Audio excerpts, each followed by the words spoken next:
தமிழ் சினிமால இன்ன வரைக்குமே வந்து 1000 கோடி வசூல் பண்ணதே இல்ல. அசால்ட்டானா எனக்கு தெரிஞ்சு யாரும் கிடையாது. லோக்கியும் விஜயுமே அடிக்க வேண்டியது லியோக்கு.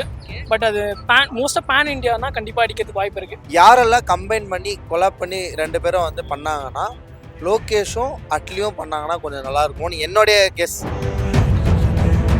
இது வரைக்கும் தியேட்டரில் போய் படம் பார்க்காதவங்க விஜயுடைய கடைசி படம்னால எல்லாரும் தியேட்டரில் போய் பார்த்தாங்கன்னா கண்டிப்பாக 1000 கோடி அதுக்கு மேலே கூட. நிறைய ட்ரெண்டிங்கான படங்கள்லாம் எதிர்பார்க்கப்பட்டது. ஆனால் அந்த அளவுக்கு போச்சா அப்படின்னு பார்த்தீங்கன்னா இப்போ பொன்னியின் செல்வன்னா தமிழில் ஒரு பாகுபலி மாதிரி ஒரு பிரம்மாண்டமான ஒரு படமாக இருந்துச்சு. விஷுவலாக அதை எந்த அளவுக்கு கொண்டு வந்தாங்க அப்படிங்கிறது நமக்கு ஓரளவு தெரிஞ்சு. இப்போ இந்த வருஷம் நிறைய தமிழ் சினிமாஸ் நல்ல மூவிஸ் வந்து குவாலிட்டியான மூவிஸ், குடும்பஸ்தானாக இருக்கட்டும், இல்லை வந்துட்டு டூரிஸ்ட் ஃபேமிலியாக இருக்கட்டும், நிறைய நல்ல மூவிஸ் ரிலீஸ் ஆயிருக்கு. நம்ம இந்த அமௌண்ட்டை தாண்டிட்டு நம்ம வாழ்வியலுக்கு தேவையான நிறைய நல்ல படங்கள், நல்ல படங்கள், அன்னோட்டிஸ் ஜெம் மாதிரி இந்த பாட்டில் ராதாலாம் வந்து ரொம்ப நல்ல கதை. தேட்டர்ஸ்க்கு முன்ன மாதிரி ஆடியன்ஸ் கிடையாது. ஸோ அதனால எல்லாருமே ஓடிடி பார்க்கறதுனால 1000 கோடி கிடைக்குமான்ற தேட்டர் சைட்லேருந்து வாய்ப்பே இல்லை. ஸோ அப்படின்னா அந்த அளவுக்கு படமும் நல்லா இருக்கணும், உள்ள இருக்கக்கூடிய ஸ்டார்ஸும் அவங்களோட ஆக்டிங்கும் சூப்பராக இருந்துச்சுன்னா 1000 கோடியில் எவ்வளோ வேணாலும் போகும். அது ஒரு மைல் ஸ்டோன் மாதிரி இருந்துச்சுன்னா இன்னும் நல்லா இருக்கும். இப்போ எந்த டைரக்டரோ எந்த ஹீரோவோ சேர்ந்து பண்ண போனா 1000 கோடி அடிச்சிருப்பா. இவங்க 2 பேரும் ஸ்கிரீன்ல பார்த்தாலும் 1000 கோடி போயிடுப்பா. லோக்கியும் விஜயுமே அடிக்க வேண்டியது லியோக்கு. பட் அது மோஸ்ட்டாக பேன் இண்டியானா கண்டிப்பாக அடிக்கிறதுக்கு வாய்ப்பு இருக்கு. இப்போ தமிழ் இண்டஸ்ட்ரியில் வந்து மோஸ்ட்டாக தமிழ் பீப்புள்ஸ் மட்டும் தான் பார்க்குறாங்க. அப்புறம் தெலுங்குல கொஞ்சம் பார்ப்பாங்க, ஹிந்தி அவ்வளோ போகிறது இல்லை. ஸோ மற்ற லாங்குவேஜ் பீப்புள்ஸ்க்குலாம் அப்படி இல்லை, தமிழில் வந்து எல்லாருமே பார்ப்பாங்க. ஸோ அதெல்லாம் 1000 crores ஈஸியாக அடிக்கும். இப்போ மேபி விஜய் தான் அடிக்கும். 1000 கோடின்றதில் இப்போ வந்து மோஸ்ட் ஆஃப் பார்த்தீங்கன்னா ஸ்டோரிஸ் நல்லா இருந்தாலும் டைரக்ஷன் வந்து பழைய டைரக்ஷன். இப்போ மணிரத்னம் எடுத்துங்க ஒரு எக்ஸாம்பிளுக்கு. அவரு இப்போ ரீசெண்டாக ஒரு படம் சொல்ல தக்லைஃப் அந்த படம் ஓடல தெரியுங்களா? ஏன் ஓடலன்னா அவருடைய பழைய டைரக்ஷனை வந்து இப்போ கொண்டு வந்தால் வேலைக்கு ஆகாது. கரெக்டா? ஸோ அது போல் யாரெல்லாம் கம்பைன் பண்ணி கொலாப் பண்ணி ரெண்டு பேரும் வந்து பண்ணாங்கன்னா லோகேஷும் அட்லியும் பண்ணாங்கன்னா கொஞ்சம் நல்லா இருக்கும்னு என்னுடைய கெஸ். நல்லா இருக்குமா அப்படின்னு எனக்கு தோணுது. ஸோ 1000 கோடி அடிக்க முடியுமான்னு தமிழ் சினிமாவில் கேட்டிங்கன்னா வாய்ப்பே கிடையாது. அசால்ட்டானா எனக்கு தெரிஞ்சு யாரும் கிடையாது. எந்த ஆக்டர் எந்த இது செஞ்சாலும் கதை நல்லா இருக்கும். இன்னொன்று வந்து படம் ரிலீஸ் ஆன உடனே டக்குன்னு இன்டர்நெட்லலாம் வந்தது இல்லை, அதனால 1000 கோடிலாம் டவுட்றான். எனக்கு இப்போ வரக்கூடிய விஜய் படம் வரக்கூடிய வாய்ப்பு இருக்குது. ஜனநாயகம் தான் அவருடைய கடைசி படம். அதனால எக்ஸ்பெக்டேஷன் ஜாஸ்தி இருக்குது மக்கள்கிட்ட.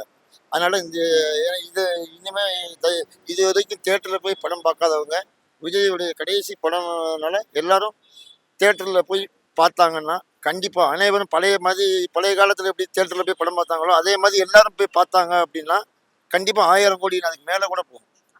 கண்டிப்பாக போகும். அது மக்கள் கையில் இருக்குது. மக்கள் விஜய் மேலே வச்சிருக்கிற மரியாதை பொறுத்து தான் இப்போ ட்ரெண்டிங்கே இருக்குது. இப்போ அநேகமாக எல்லாருமே இந்த படம் ரிலீஸ் ஆன வந்து ஒரு சண்டே இன்னைக்கோ இல்லை வேறு ஏதாவது ஒரு லீவு நாளில் இருந்தால் மக்கள் போய் பார்க்க சௌகரியமாக இருக்கும். அதுதான் மெயின். ஏன்னா இவங்க வந்து திங்கக்கிழமை, செவ்வாய்க்கிழமை, புதன்கிழமை இந்த மாதிரி படம் ரிலீஸ் ஆகும்போது உங்களுக்கு வந்து அவ்வளோ ரஷ் வராது. எப்போவுமே சாட்டர்டே சண்டே தான் ரஷ்ஷு. இந்த படம் Saturday R Sunday, maximum Sunday அன்னைக்கு ரிலீஸ் பண்ணாங்கன்னா கண்டிப்பாக 1000 கோடி தாண்ட வாய்ப்பு இருக்கு. நிறைய ட்ரெண்டிங்கான படங்கள்லாம் எதிர்பார்க்கப்பட்டது. ஆனால் அந்த அளவுக்கு போச்சா அப்படின்னு பார்த்தீங்கன்னா இப்போ பொன்னியின் செல்வன்னா தமிழில் ஒரு பாகுபலி மாதிரி ஒரு பிரம்மாண்டமான ஒரு படமாக இருந்துச்சு. ஆனால் அந்த அளவுக்கு போச்சா அப்படின்னா, ஏன்னா அதை கதையாக படிக்கும்போது அவங்களுடைய அந்த ஓட்டம் ஒரு மாதிரி இருந்துச்சு. விஷுவலாக அதை எந்த அளவுக்கு கொண்டு வந்தாங்க அப்படிங்கிறது நமக்கு ஓரளவு தெரிஞ்சிருக்கும். படத்தை பார்க்கும்போதே தெரியும். அட்லீஸ்ட் பாகுபலி ரேஞ்சுக்கு எதிர்பார்த்தாங்க, பட் அந்த அளவுக்கு இருக்கான்னு தெரியல. அதே போல் நாயகர்கள் பிம்பம் அப்படின்னு பார்த்தீங்கன்னா மாஸ் ஹீரோஸ். ஸோ யாரெல்லாம் மாஸ் ரொம்ப காமிக்கிறாங்களோ அவங்களுக்கும் தனியாக ஒரு அமைப்பே இருக்குது. ஸோ அதில் பார்த்தீங்கன்னா விஜய், அஜித், இன்னும் ரஜினி கூட சொல்லலாம், கமலஹாசன், இன்னும் எல்லாருமே இப்போவுமே சர்வ வாயிட்டு இருக்கக்கூடிய ஒரு ஹீரோஸ் தான். இருந்தாலும் தனிப்பட்ட ஒரு ஹீரோ நடிச்சு அந்த அளவுக்கு போக முடியுமா அப்படிங்கிறது எனக்குமே தெரியல. பட் விக்ரம் 2 மாதிரி அந்த மாதிரி எல்லாருமே ஒன்று சேர்ந்து நடிச்சாங்க அப்படின்னா அப்போ வேணா நிறைய வாய்ப்புகள் இருக்கு. இப்போ கூலி நல்லா வந்துட்டு இருக்கு. லோகேஷ் கனகராஜ் இப்போ அவர் தான் பேசிக்காக ட்ரெண்டில் இருக்காரு. அவரோட இந்த கூலி அடிக்க நிறைய சான்ஸ் இருக்குது. ஜனநாயகன் இப்போ தளபதியோட அஃபிஷியலாக லாஸ்ட் ஃபிலிம்ன்ற மாதிரி சொல்கிறாங்க. அது அடிக்கிறதுக்கும் லிட்டரலாக நிறைய சான்சஸ் இருக்குது. மோரவா வந்து நம்ம இந்த அமௌண்ட்டை தாண்டிலும் இப்போ இந்த வருஷம் நிறைய தமிழ் சினிமாஸ் நல்ல மூவிஸ் வந்து குவாலிட்டியான மூவிஸ், குடும்பஸ்தானாக இருக்கட்டும், இல்லை வந்துட்டு டூரிஸ்ட் ஃபேமிலியாக இருக்கட்டும், நிறைய நல்ல மூவிஸ் ரிலீஸ் ஆயிருக்கு. நம்ம இந்த அமௌண்ட்டை தாண்டிலும் நம்ம வாழ்வியலுக்கு தேவையான நிறைய நல்ல படங்கள், நல்ல படங்கள், அன்னோட்டிஸ் ஜெம் மாதிரி இந்த பாட்டில் ராதாலாம் வந்து ரொம்ப நல்ல கதை, அந்த மாதிரி நிறைய நல்ல மூவிஸ் வந்திருக்கு. ஒவ்வொரு அமௌண்ட்டாக பார்க்காம ஒரு குவாலிட்டியாக மூவிஸ் பார்த்தா நம்மக்கிட்ட அதிகமாக இருக்குமா நான் எதிர்பார்க்குறேன். கம்பேரிங் டு தெலுங்கு இதிலெல்லாம் பண்ணும்போது நம்ம நம்ம கோலி நல்லா தான் பர்ஃபார்ம் பண்ணிட்டு இருக்கு. அமௌண்ட் இஷ்யூ தான் நம்ம கொஞ்சம் இது பண்ணிட்டு இருக்கோம் கலெக்ஷன்ல. பட் நான் மூவிஸாக பார்க்கும்போது நம்ம நல்லா தான் பண்ணிட்டு இருக்கோம். எல்லாருமே சொல்றாங்க, இப்போ தளபதியோட படம் வந்தா 1000 crores மேல அடிக்கிறதுக்கு வாய்ப்பு இருக்கு. ஆமா, தளபதி மட்டும். எனக்கும் தளபதி தான். கன்ஃபார்ம் தளபதி தான் அடிக்கும். நானே தளபதி ஃபேன் தான். ஆஹா, நீங்களே முன்னாடி பார்த்து பார்த்து அடிக்க வச்சிருக்கீங்க. நான்லாம் லியோ பீஸ்ட் எல்லாமே நிறைய வாட்டி பார்த்துருக்கேன். ஓகே, சோ தளபதி தளபதி தான். இதை தாண்டி அஜித்துமே நிறைய பேர் சொல்றாங்க, அவர் நடிச்சா கூட 1000 கோடி அடிக்கும். அஜித் அடிக்கிறதுக்கு டவுட் தான். விஜய்க்கு நிறைய ஃபேன்ஸ் இருக்கு. சின்ன பசங்க ஃபேமிலி முதல் எல்லாருமே போய் பார்ப்பாங்க. அஜித் படம் அவ்வளோவா யாரும் பார்க்க மாட்டாங்க. ஸோ விஜய் தான். அதனால விஜய் சார் நடிச்சா 1000 கோடி அடிக்கும். மேபி ஜனநாயகமே அடிக்கலாம். ஜனநாயகமே அடிக்கலாம். ஜனநாயகம் வந்து விஜய்க்கு லாஸ்ட் படம் அப்படின்னு சொல்றாங்க. ஏன்னா நானும் தளபதி ஃபேன் தான், இருந்தாலும் எனக்கு தெரியல.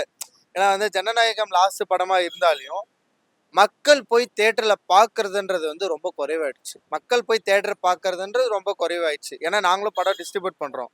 ஏன்னா படம் போட்டோம்னா எப்படி ஓடுன்றது எங்களுக்கு தெரியும். ஸோ அது போல தான் தேட்டர்ஸ்க்கு முன்ன மாதிரி ஆடியன்ஸ் கிடையாது. ஸோ அதனால எல்லாருமே ஓடிடி பார்க்கறதுனால 1000 கோடி கிடைக்குமான்ற தேட்டர் சைட்லேருந்து வாய்ப்பே இல்லை. எல்லாருமே அதெல்லாம் சொல்றோம். லியோக்கும் அதே தான் சொன்னோம், கோட்டுக்கும் அதே தான் சொன்னோம். கிட்ட வந்துச்சுல. இல்ல கிட்டாரெல்லாம் ஜெயிலரா அதிகமா அடிச்சது. ஸோ நம்ம லியோக்கும் சொன்னோம், கோட்டுக்கும் சொன்னோம். ஜனநாயகம் இதே சொல்லி எக்ஸ்பெக்ட் பண்ணி அப்புறம் அடிக்கல. லாஸ்ட் படம், சோ இதனால 1000 கோடி அடிக்கும் நிறைய பேர் பேசுறாங்க. சோ உங்களுக்கு அதனால தான் கேட்டேன். இல்ல எந்த டைரக்டர் பண்ணா மேபி ஃபியூச்சர்ல மேபி இந்த ஹீரோவும் இந்த டைரக்டர் பண்ணா அட்லீஸ்ட் 1000 கோடி கிட்ட ஆச்சு வரும். SK and Lokesh. SK Lokesh வித்தியாசமான காம்பா இருக்கு. மேபி ஏன்னா இப்போ விஜய் தளபதி இல்லைன்னா இப்போ அடுத்து எஸ்கே தான். மேபி சான்சஸ் இருக்கு. ஃபியூச்சர்ல chances maybe Lokesh SK join பண்ணா நல்லா இருக்கும் காம்போ. நல்லா புதுசாலாம் சொல்லியிருக்காரு. பெரிய பெரிய ஸ்டார்ஸ்லாம் ஒன்னா சேர்ந்து நடிச்சா 1000 கோடி இருக்க வாய்ப்பு. அந்த மாதிரி ஒரு 5-6 ஆளுமைகள் ஒண்ணா சேரும்போது கிட்டத்தட்ட பொன்னியின் செல்வனே அந்த மாதிரி ஒரு டீம் தான். ஆனாலும் ஏனோ தெரியல அது சரியா போகல. மேபி அந்த மாதிரி ஒரு நிறைய ஒரு ஸ்டார்ஸ் இணைந்து ஒரு பெரிய படத்தை கொடுத்தா நிச்சயமா 1000 கோடியை தாண்டறதுக்கு வாய்ப்பு இருக்கு. தமிழ் சினிமாவுக்கு உண்மையிலே ஒரு பெரிய இடம் இருக்கு. அதோட லெவல் ரீச் வந்து வேற லெவல்ல இருக்கும். ஆனாலும் ஏனோ சில காரணங்களால இன்னும் அது அமையல. ஆமா, இன்னும் நம்ம போகல. ஆமா, கிட்டத்தட்ட அப்படிதான். வரப்போற விஜய் படங்கள் வந்து அடிக்கோ நீங்க நினைக்கிறீங்களா? ஒரு ஃபைனல் இப்போ ரீசெண்டா வந்து விஜய் இஷ்யூலாம் எடுத்து பார்த்தோம்னா கிட்டத்தட்ட நல்ல ஒரு கலெக்ஷன் தான் வந்திருக்கு. அது எல்லாருக்குமே தெரியும். பெரும்பாலும் ஒரு 200, 300, 400 அப்படிங்கிற ஒரு ரேஞ்சு தான் போய்கிட்டு இருக்கு. அது எல்லாருக்குமே தெரியும். ஆனாலும் அந்த படத்தை நம்ம எதிர்பார்க்குற அளவுக்கு கதை உள்ள இருக்கா அப்படின்னு பார்க்கும்போது நிறைய படங்கள்ல இல்லை. சில படங்கள்லாம் வந்து ட்ரைலர் வந்து ரொம்ப பெரிய பில்டப் கொடுத்துருப்பாங்க. ஆனால் படத்துக்குள்ள போய் பார்க்கும்போது நிறைய யூடியூபர்ஸே சொல்ற மாதிரி ஒண்ணுமே இல்லை அப்படிங்கிற மாதிரி தான் போகும். ஸோ அந்த இப்போ சமீபத்தில் ஒரு டூரிஸ்ட் ஃபேமிலிலாம் பார்த்தீங்கன்னா ரொம்ப பெரிய பில்டப் இல்லை. ஆனாலும் பார்த்தீங்கன்னா எல்லாருக்குமே பிடிச்ச ஒரு படமா இருக்கு. அதுதான் அதை சமீபத்தில் தனுஷே ஒரு இடத்துல அதை வந்து பாயிண்ட் பண்ணி சொல்ற அளவுக்கு அந்த படம் இருந்திருக்கு.